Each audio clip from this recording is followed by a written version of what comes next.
Sepanjang jalan lingkar Kabupaten Banyuasin rusak dan berlubang. Warga berharap pemerintah setempat segera memperbaiki jalan tersebut.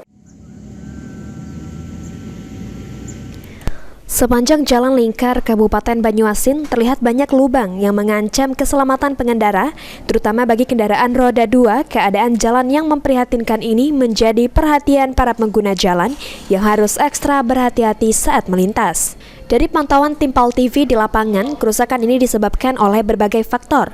Beberapa lubang bahkan tergolong cukup dalam, menyebabkan resiko kecelakaan bagi pengendara roda 2 yang tidak waspada. Apalagi kalau hujan turun, lubang-lubang tertutup oleh genangan air.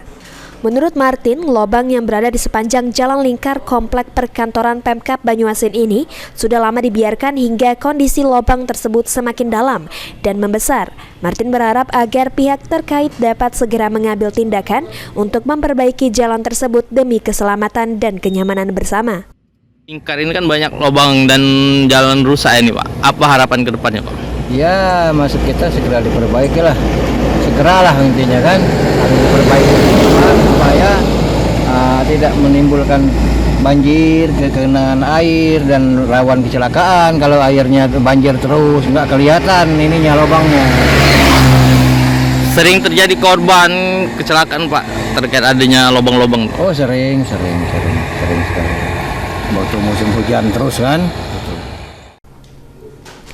Selain itu sangat disayangkan dari pihak yang terkait belum memberikan tindakan untuk memperbaiki jalan tersebut, padahal jalan lingkar ini adalah salah satu jalan alternatif menuju Jalintim Palembang Betung dan jalan menuju komplek perkantoran Pemkab Banyuasin.